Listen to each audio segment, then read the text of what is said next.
3 महामंत्र। ओम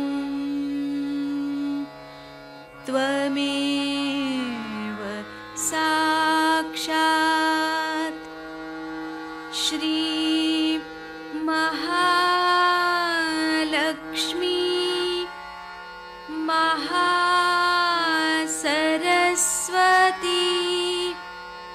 महाकाली त्रिगुणात्मिका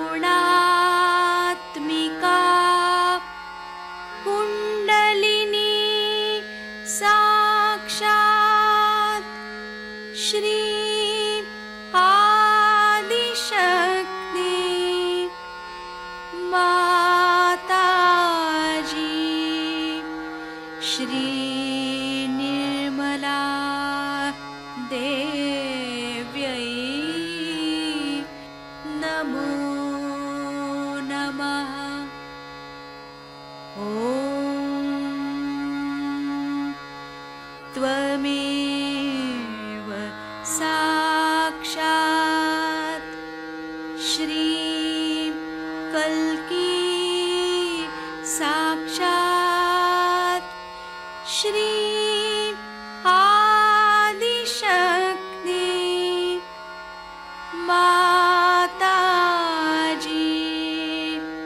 श्री निर्मला देव्यै नमो नमः। ॐ त्वमेव साक्षात्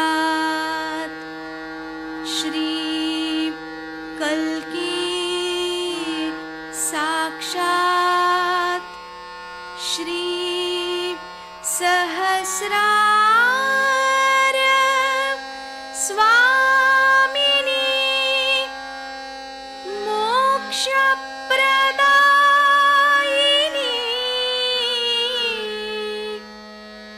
माताजी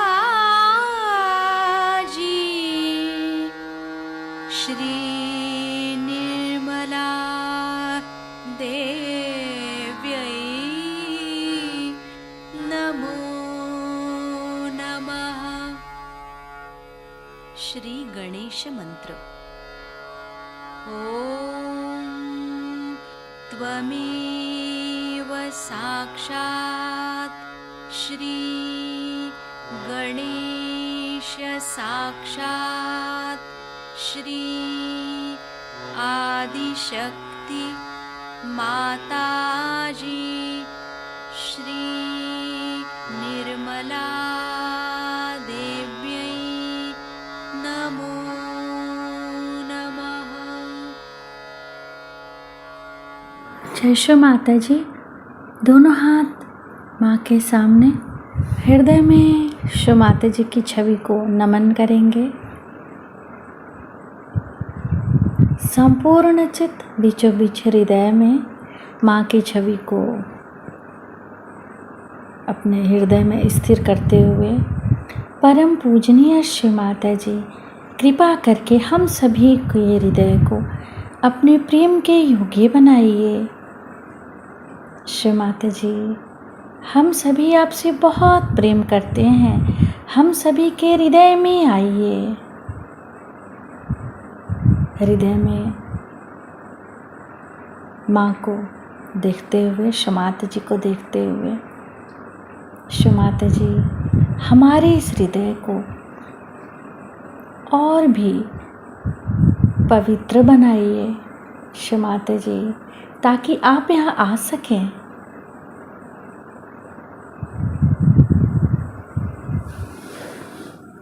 धीरे धीरे अपने संपूर्ण चित्त को दोनों हाथों पे, एक एक अंगुलियों पे, श्री माता जी हम सबको क्षमा कर दीजिए, हम सभी अज्ञानी हैं।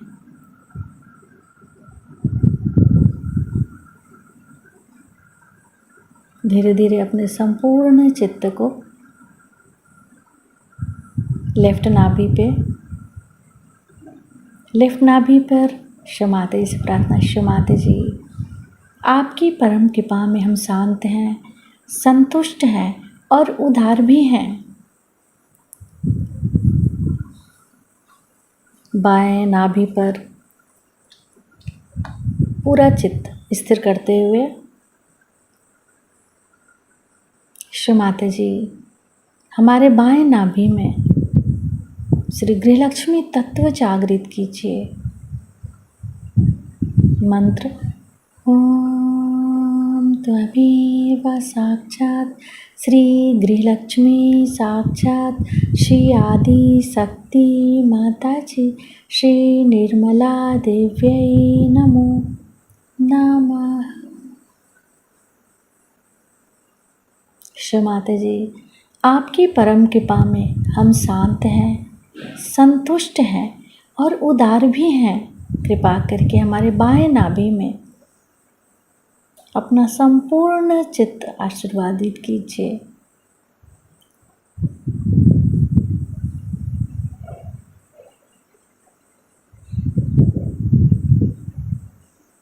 बाएं नाभि पर ही अपने संपूर्ण चित्त को रखते हुए क्लॉकवाइज घुमाएंगे चित्त को।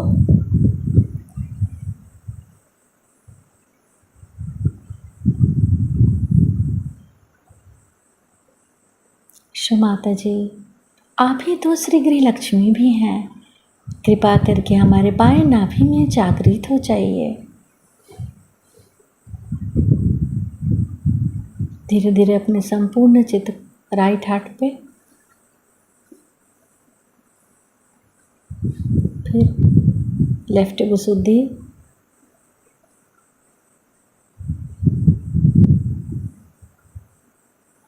लेफ्ट आज्ञा,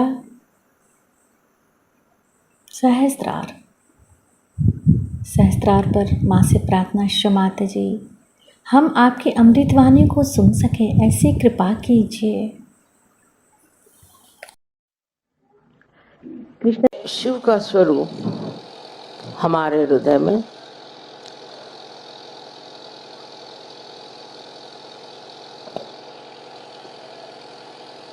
हर समय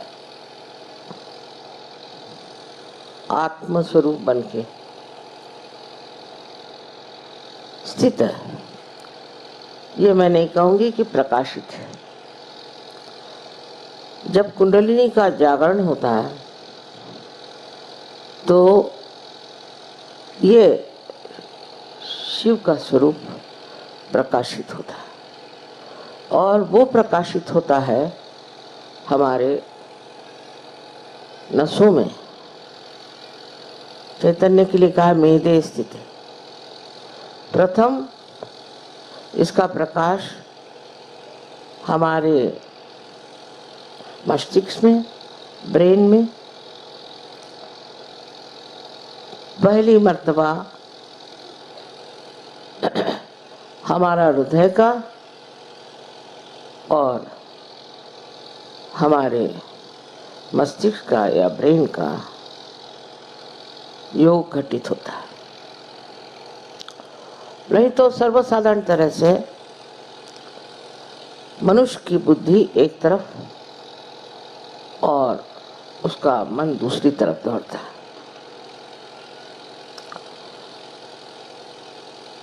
इस योग घटित हो जाने से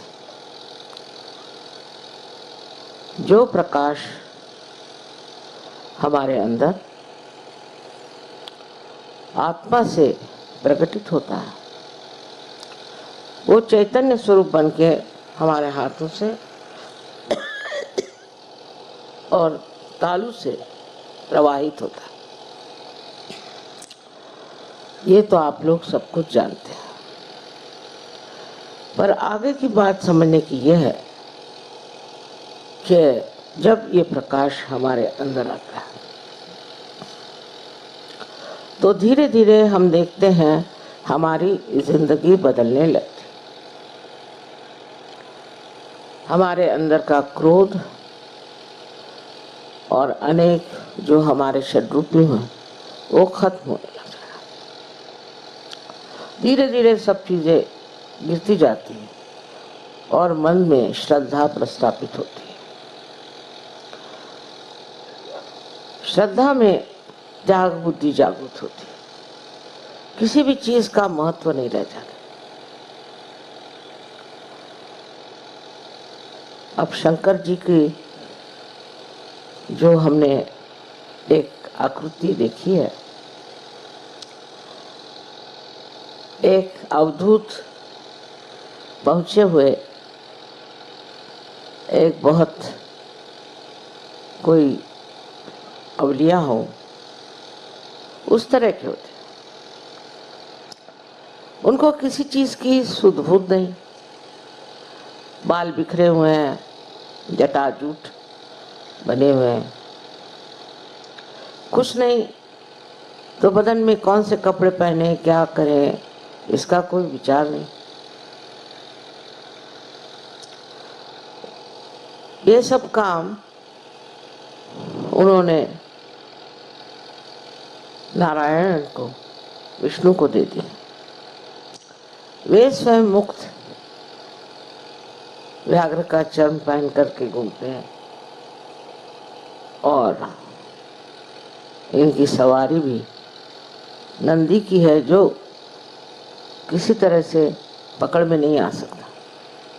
कोई घोड़े जैसा नहीं कि उसमें लगाम हुआ कुछ, जहाँ नंदी महाराज जाए वहाँ शिव जी चले जाना।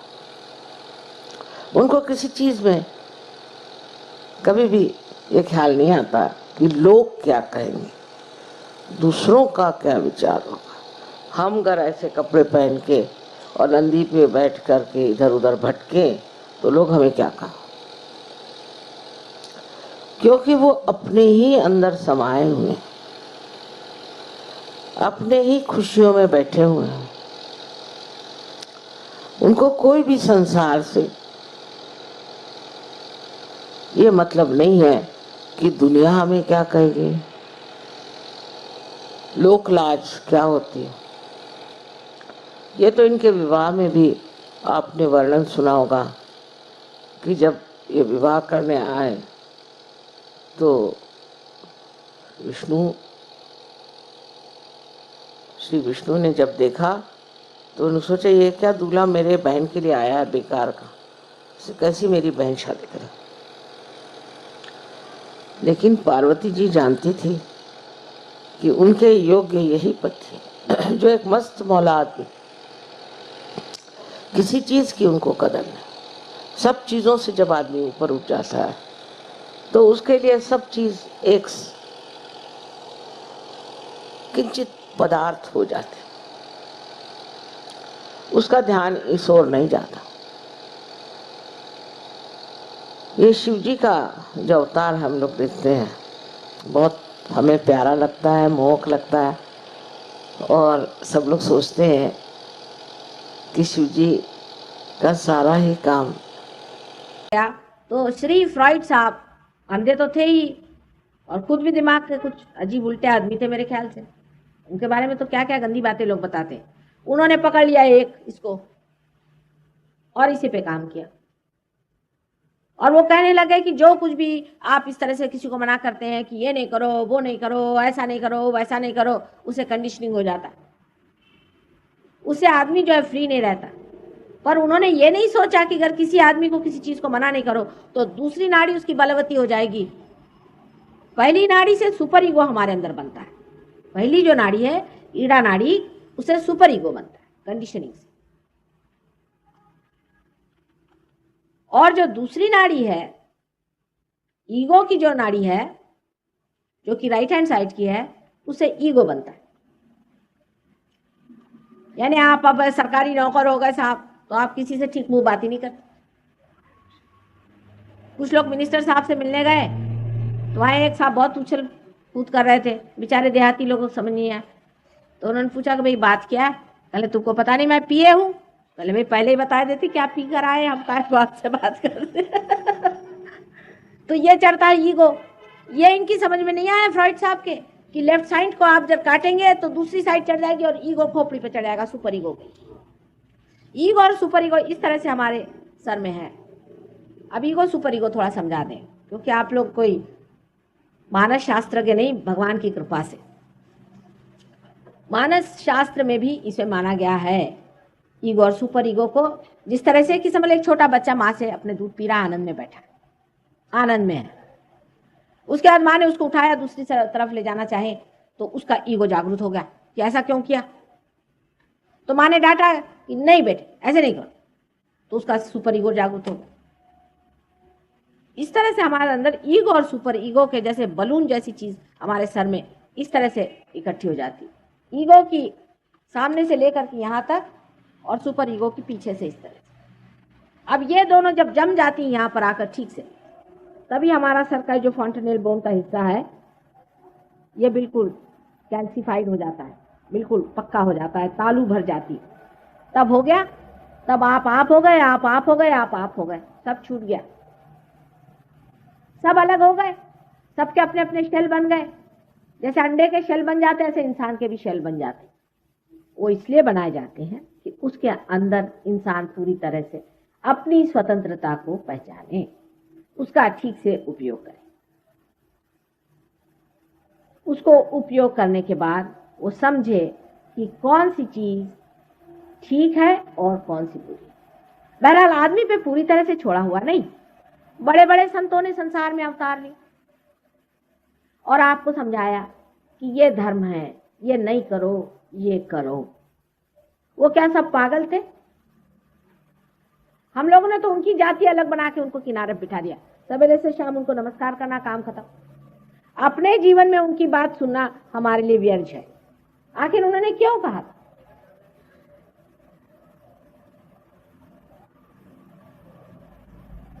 ये बात उन्होंने क्यों कही थी कि ऐसा न करो, ऐसा मत करो, ये करने से वैसा हो जाएगा, वो करने से ऐसा हो जाएगा? क्योंकि हम बहुत अक्लमंद है ना, हम तो सब चीज साइंस से जानेंगे। साइंस होता ही क्या है? बहुत ही थोड़ा हिस्सा है इस ज्ञान का। मैं वो भी आपको बताऊंगी कि साइंस से आप कितना छोटा सा हिस्सा जानते हैं, बहुत थोड़ा सा।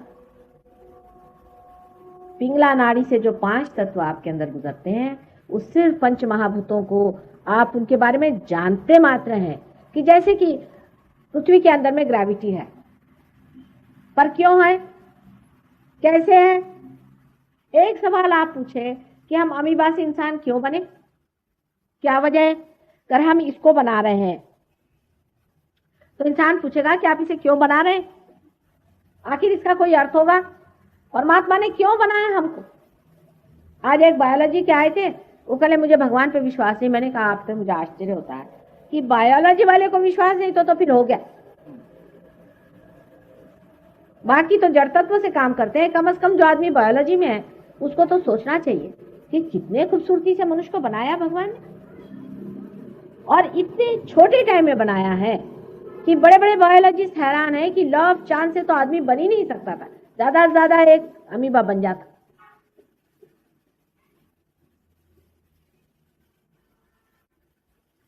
तो हमारे ऊपर ये जिम्मेदारी परमात्मा ने दे दी, हमें उसने स्वतंत्रता दे दी कि हम स्वतंत्र रूप से जाने कि अच्छा और बुरा क्या है। और जब हम अपने स्वतंत्रता में परमात्मा को स्वीकार करें तो वो आपको ये वरदान दे कि आप उसे भी जानें। जिस प्रकार ये मशीन बनाई गई और तैयार की गई, लेकिन जब तक इसको मेन से नहीं आपने लगाया तब तक इसका क्या अर्थ निकलेगा? इसी के अंदर कॉर्ड बना देते हैं ना, उसी प्रकार आपके अंदर जो कॉर्ड बना है वही कुंडलिनी है। परमात्मा ने बना के पहले से रखा है, आपको बनाना कुछ नहीं, आपको कुछ मेहनत नहीं करने की। जैसे कोई अंकुर होता है, प्रिम्यूल होता है, उसी प्रकार परमात्मा ने आपके अंदर इसका अंकुर रखा हुआ है। वही कुंडलिनी है जो ट्रायंगुलर बोन में है। अब बीच में गैप आप देखते हैं, यही गैप इंसान की सेंट्रल नर्वस सिस्टम में अभी है। वो गैप ये है कि उसके हृदय में जो आत्मा है, उसके हृदय में जो स्पिरिट है, उससे उसकी जो गैप बनी हुई है वही ये गैप है। हमारे अंदर आत्मा है, वो सब कुछ जानता है, वो क्षेत्रज्ञ है, लेकिन वो हमारे सेंट्रल नर्वस सिस्टम में नहीं है, माने हमारे कॉन्शियस माइंड में नहीं है। माने ये कि हमने उसे जाना नहीं, वो हमें जानता है। इसलिए ये जो गैप है इसको बनाया गया है, क्योंकि इसी के अंदर से कुंडलिनी को उठना है। यही घटना जो मैं हैपनिंग आपसे कहती थी वो होती है कुंडलिनी अवेकनिंग, वो घटना। पर ये मैकेनिकल जिसको आप मरा हुआ नहीं समझिए, ये जीवंत घटना है। जैसे कि एक बीज में से अंकुर निकलता है, उसी तरह की ये लिविंग चीज है। इंसान ने आज तक कोई लिविंग काम नहीं किया है क्या? एक बीज में से एक अंकुर निकाल दीजिए। कोई पेड़ मर गया, आपने खंबा खड़ा कर दिया, हो गए बड़े भारी आदमी। ये तो मरे को आप बदल रहे हैं, चाहे उसकी कुर्सी बनाओ चाहे उसका कुछ बना दो। फिर वह कुर्सी पे बैठने लग गए तो कुर्सी खोपड़ी पे बैठ गई, नीचे बैठ नहीं सकते और टंग रहे हैं। देखिए आप पीछे में बैठे हुए लोग जमीन पर बैठ नहीं सकते, यह हालत आ गई। उसकी गुलामी शुरू हो गई। ये मरे हुए काम से फायदा क्या हुआ? सारे मरे हुए तत्व का आप पता लगाते हैं, कोई जीवन तत्व का आप पता लगाएं कि कैसे होता है। एक अंकुर किस प्रकार एक बड़ा भारी पेड़ बन जाता है, इसका पता आप लगा पाए हैं क्या? हजारों ऐसी चीजें आप चारों तरफ देखते हैं। हाँ, ये आप कहते हैं इस प्रकार है जो दिखाई देता है, पर वो घटना कैसे घटित होती है, ये बहुत सूक्ष्म घटना है, वो आप देख नहीं पाते। यहां तक आप जानते हैं कि बहुत से आवाजें इतनी हाई फ्रीक्वेंसी में होती कि आप सुन नहीं सकते। मनुष्य जिस दशा में बनाया गया है उस दशा में इस सूक्ष्म को वो नहीं जान सकता, लेकिन वो ऐसा बनाया गया है कि वो उसको भी जान ले। सिर्फ मनुष्य ही जान सकता है। मनुष्य में ही ऐसा ही विशेष रूप से ब्रेन बनाया गया है जो त्रिकोणाकार है, जिसमें ये सारी घटनाएं घटित होती हैं, जिसके अंदर ईगो और सुपर ईगो इस तरह से मिलते हैं, और मनुष्य में ही कुंडलिनी इस प्रकार से बैठी रहती है, और ये घटना सिर्फ मनुष्य में ही हो सकती है।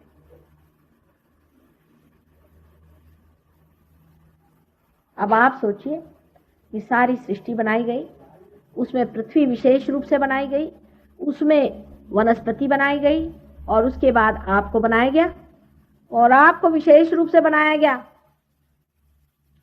और उसमें इस तरह की सब चीजें रखी गई, और आप ही को यह अधिकार है कि आप परमात्मा को जाने और उसकी शक्ति को अपने अंदर से वहन करें।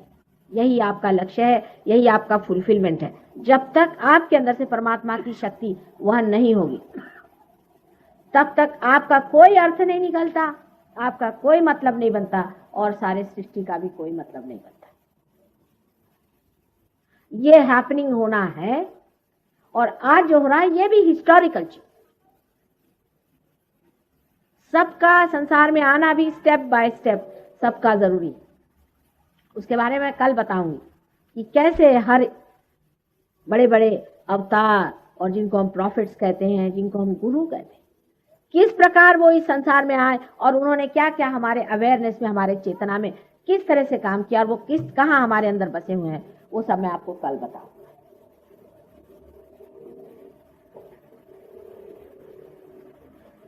ये कुंडलिनी यहाँ त्रिकोणाकार अस्थि में है या नहीं, ये तक लोगों को नहीं मालूम है, और कुंडलिनी पे इतनी बड़ी बड़ी किताबें लिख देते। बताइए मैं क्या करूं? इतनी बड़ी बड़ी किताबों में ये भी पता नहीं कि कुंडलिनी कहाँ है। इसका आपको हम साक्षात करा सकते हैं। आप अपनी आंख से कुंडलिनी का स्पंदन देख सकते हैं, आंख से, चाहे आप पार हो चाहे नहीं, उसका स्पंदन आप देख सकते हैं, उसका उठना गिरना आंख से आप देख सकते हैं। हाँ, अरे भाई, तुम्हारा जैसे तुम्हारा श्वास चल रहा है ऐसे कुंडलिनी श्वास उसका दिखाई देगा। त्रिकोणाकार अस्थि को आप हिलते देखेंगे, उसके अंदर कुंडलिनी ऐसे ऐसे पनपते दिखाई देगी। आप देख लेना, अपनी आंख से देख लेना। उसका हमने फिल्म भी बनाई।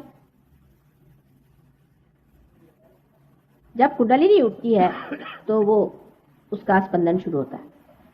पर कोई कोई लोग ऐसे बढ़िया लोग होते हैं कि एकदम उठे और खट ऊपर पहुंचे, उनमें नहीं दिखता। जिनके नाभि चक्र की पकड़ होगी, जो नाभि चक्र वहां पर है, उसकी जब पकड़ होती है तब कुंडलिनी यूं यूं कौनती है, दिखाई देती। इतना ही नहीं, आपको ये भी दिखाई देगा कि जब कुंडलिनी उठती है, समझ लीजिए आपके लिवर ट्रबल है, तो आपको दिखाई देगा कि लिवर की तरफ जाकर के वहां पर स्पंदन हो रहा है। आपको दिखाई देगी आंखों से, आपका स्टेथोस्कोप लगा है तो आप उसको देख सकते हैं कहाँ चढ़ रही। अंत में वो जा करके यहाँ पहुंच जाती है। जिसपे कबीर ने कहा शून्य शिखर पर अनहद बाजिरे, पल्सेशन उसका फील होता है, अनहद माने पल्सेशन होता है। फिर जब वो खुल जाती है तभी वो पल्सेशन रुक जाता है, और जो सब दूर सर्वव्यापी जो शक्ति है, जो कि सूक्ष्म, जिसे आपने जाते, जिससे एक एक पत्ता दुनिया का, एक एक फूल, एक एक फल और एक एक इंसान जिससे पूरी तरह से संभाला हुआ है, चलता है, उसी के आश्रय में है, उस शक्ति से आप एकाकार हो जाते हैं। अभी तक तो आपने जाना ही नहीं, अभी आपको खबर ही नहीं हो, सिर्फ पढ़ा पढ़ा है उसके बारे में, उसका अभी तक आपको बोध नहीं हुआ। उसका बोध होना चाहिए, बगैर बोध हुए सब चीज बेकार। आप पहले से शक करने बैठ गए, अरे भाई इसमें शक करने की कौन सी चीज, क्या इसके बारे में पहले लिखा नहीं लोगों ने? सबने बताया है, लेकिन अगर टाइम आ गया है सबको पाने का तो सबको मिलना ही चाहिए। लेकिन सब लोग लेंगे इसे, ये भी मैं जानती हूँ, उसकी बहुत सी वजह है, उसकी बहुत सी वजह है। अब ये जो सेंटर्स हैं, ये जो चक्र हैं, ये सूक्ष्म सेंटर्स हमारे अंदर बसते हैं। ये सेंटर्स हमारे अंदर, हमारी जो उत्क्रांति या एवोल्यूशन हुई है उसके एक एक टप्पे हैं, स्टेजेस हैं। पहले जब हम कार्बन थे तो ये पहला चक्र है जो गणेश जी का है। उसके बाद में जब ब्रह्मदेव ने सारी सृष्टि बनाई तो दूसरा चक्र है जो ब्रह्मदेव का है, जो स्वाधिष्ठान चक्र है, वो भी हमारे अंदर है। उसी की वजह से हम सृष्टि बना सकते हैं, उसी की वजह से हम सोचते हैं, प्लान करते हैं, थिंक करते हैं। उसके बाद नाभि चक्र है। नाभि चक्र से आपको मालूम है कि मछली से लेकर के इंसान बनने तक जो कुछ भी हुआ है वो इसी गोल में हुआ है। इसकी मदद करने के लिए हमारे अंदर जो बड़े बड़े गुरु हो गए, जिनको कि आप जानते हैं, सोक्रेटिस से लेकर कन्फ्यूशियस, मोसेस, राजा जनक, मोहम्मद साहब, नानक साहब, कबीर, ये सब जो बड़े बड़े गुरु हो गए, ये सारे गुरुओं ने इस पर मेहनत की और मनुष्य के धर्म बनाए। मनुष्य का धर्म है, अंदर में, पेट में है उसके धर्म, बाहर नहीं। जैसे ये जो सोना है, इसका धर्म है कि ये खराब नहीं होता, अनटार्निशेबल है। उसी प्रकार मनुष्य के 10 धर्म पेट में बने हुए हैं।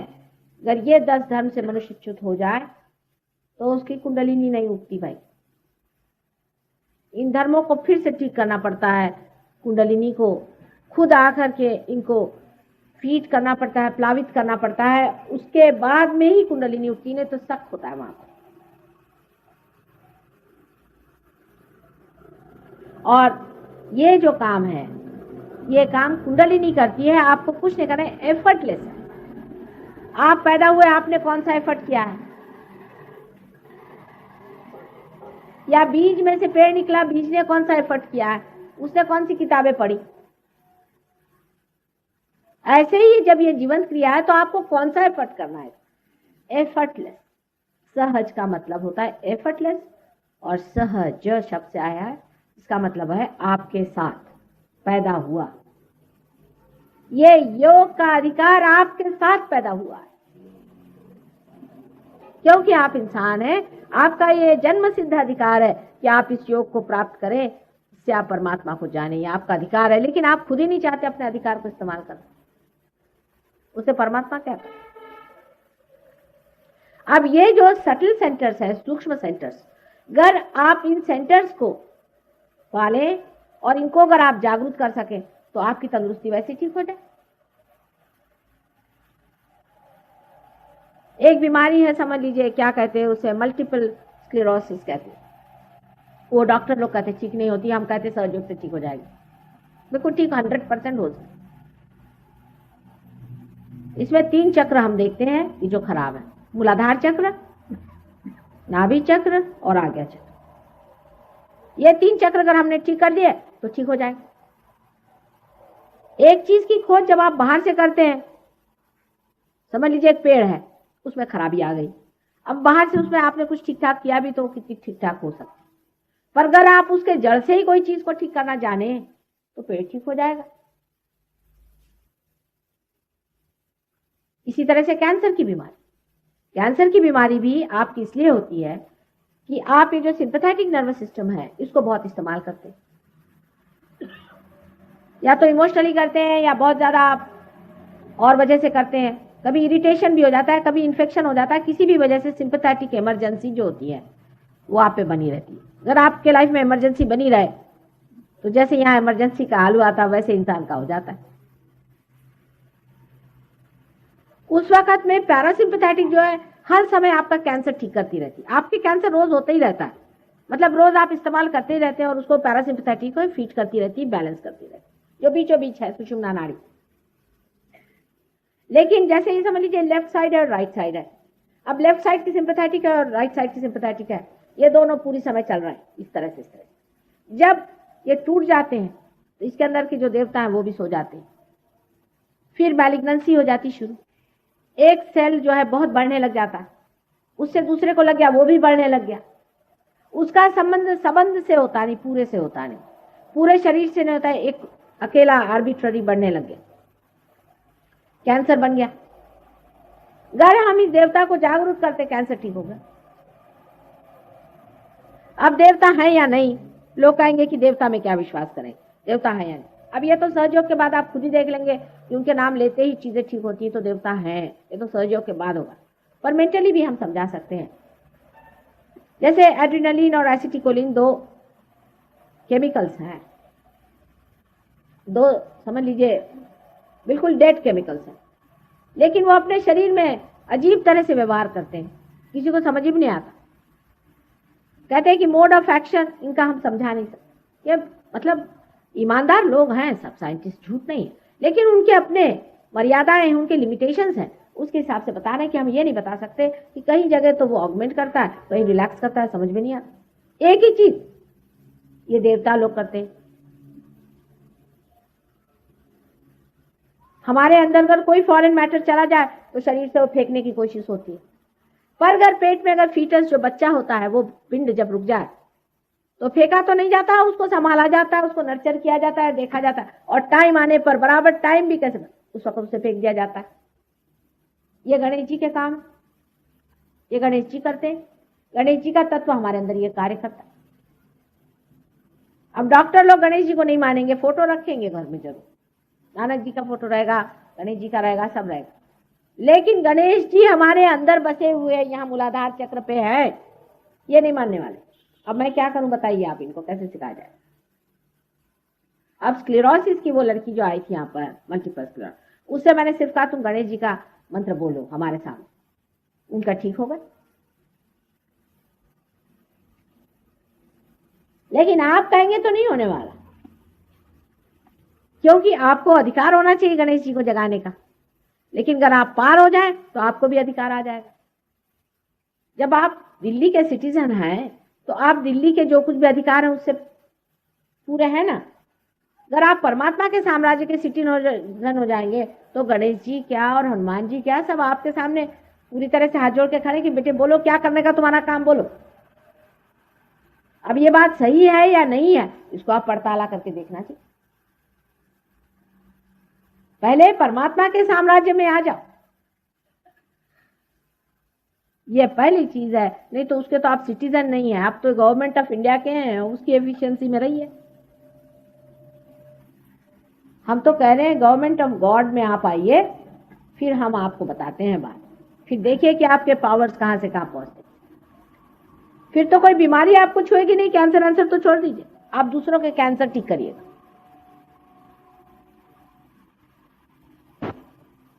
लेकिन पार हुए बगैर तो कोई बात ही नहीं कर सकते ना। पॉइंट ये है कि पार तो होना चाहिए पहले, तब इस सूक्ष्म में आप उतरते हैं। आप सूक्ष्म में जब उतर जाते हैं तो आप खुद ही उसको कंट्रोल कर लेंगे। आप खुद उस चीज को कंट्रोल कर सकते हैं जिससे सारी सृष्टि कंट्रोल्ड है, क्योंकि ये सर्वव्यापी शक्ति है। उसमें जैसे ही आप आ जाते हैं, आपका अटेंशन ही आपके सेंट्रल नर्वस सिस्टम में से ही ये बहना शुरू हो जाता है। आपका जो हृदय है उसका स्पंदन आपके सेंट्रल नर्वस सिस्टम में से बहना शुरू हो जाता है। आपको वाइब्रेशन हाथ में से आते हैं, ठंडे ठंडी बहन, जिसको चैतन्य लहरियां कहते हैं। जब वो आपके अंदर से बहना शुरू हो जाता है, माने आत्मा आपके अंदर से बहने लगता है, तब फिर आप जो भी करते हैं वो परमात्मा के ही साम्राज्य में कर रहे हैं। ये होना जरूरी है इंसान के। फिर मुझे ये भी नहीं कहना पड़ता कि आप शराब छोड़ो कि सिगरेट छोड़ो, कुछ नहीं, छोड़ना ही पड़ता, छोड़ ही देते। क्योंकि जब अंदर का मजा आने लग गया तो बाहर का कौन मजा उठाएगा। अब यहाँ जितने बैठे हैं ना, बड़े पियक्कड़ थे, पीछे में जितने लोग बैठे बड़े पक्के पियक्कड़ थे। पियक्कड़ तो क्या, आप लोगों को ठिकाने पहुंचा दे इस तरह से के ड्रग लेते थे। सब छोड़ छाड़ करके आज मजे में बैठे हो, ऑटोमेटिक हो जाता है। उसमें फिर कहने की कोई जरूरत नहीं रहती। जब अंदर का आनंद आने लग जाता है, बाह्य की सब चीजें अपने आप छूट जाती हैं, मुझे कुछ कहना भी नहीं पड़ता खास। जैसे एक छोटी बात है कि जानवर को चाहो तो आप गंदगी में से ले जाओ, लीद में से ले जाओ, गोबर में से ले जाओ, उसको बदबू नहीं आती जानवर को। लेकिन इंसान को ले जाओ तो उसको आती है ना। उसी प्रकार जब आप परमात्मा के साम्राज्य में जाते हैं तो आपकी चेतना ऐसी हो जाती है कि आपसे बर्दाश्त ही नहीं होता, आपके हाथ में बर्निंग से आ जाएगी, अच्छा ही नहीं लगेगी। सब अपने आप ये चीजें छूट जाती हैं। और इसीलिए जितनी भी आते हैं सब कुछ आपका अपने आप झड़ जाता है, उसमें मुझे कहना नहीं पड़ेगा, सब घटना अपने आप घटित हुई। आज आपके सामने मैंने थोड़े सहयोग के बारे में प्रस्तावना की है, कल इसकी जितनी भी गहरी बातें हैं सब बताऊंगी। मैंने कहा है कि जितना सूक्ष्म सूक्ष्मतर सूक्ष्मतम इसका ज्ञान है वो सब मैं आपको बताने को तैयार। सारी विद्या यही है, बाकी सब अविद्या है। आपके उंगलियों के इशारे पे चीजें चलेंगी, आप अपने को पहले जान तो लो। आप अपनी शक्ति ही नहीं जान रहे हो और फिर हतबुद्ध बैठे हुए हो। अभी तक आपकी मोटर शुरू नहीं हुई, मोटर तो शुरू करो फिर पता चलेगा। उससे पहले ही आप दूसरे काम कर रहे हैं। एक ये छोटी सी चीज है, अगर इसको समझ। कैसे बेटा, ठीक हो, बैठो, बैठिए बैठिए बैठिए बैठिए। तो पहली चीज है ये घटना घटित होना, दूसरी चीज है इसमें जम जाना, तीसरी चीज पूरी विद्या को जान लेना, कौन सा चक्र कहाँ है, किस तरह से उस चक्र को चलाना है, किस तरह से ठीक करना है। बस 3 स्टेप्स होते हैं सहयोग के। ये एक बार हो गए तो आप हो गए बड़े भारी सहयोगी। और यहीं बैठे बैठे करिश्मे करो, अपने भी और दूसरों के भी, और मजा उठाओ, क्योंकि आपके अंदर से शक्ति बहती रहेगी पूरी समय। आई बात समझ में? सबके समझ में आई कि नहीं आई? क्या भी प्रश्न है खोपड़ी में? अगर नहीं हो प्रश्न तो अब इसके बाद हम लोग ध्यान में जाएंगे सब। 1-2 मिनट में मैं आती हूँ। आप लोग जरा अपने कमर अमर जरा ढीली कर ले, थोड़ी टाई वाई उतार लो, क्योंकि विशुद्धि चक्र पे पकड़ आ रहे। और हल्के होके बैठो, बिल्कुल हल्के। हम कोई गुरु नहीं है, आपकी माँ है, हमारे सर आंखों पर आप हैं और हम आप पे मेहनत। जरा ढीली कर लो बदन को। हाँ, सॉक्स कर चाहो तो करो, कोई हर्जा नहीं। से कोई नायलॉन की चीज होती है ना, उसमें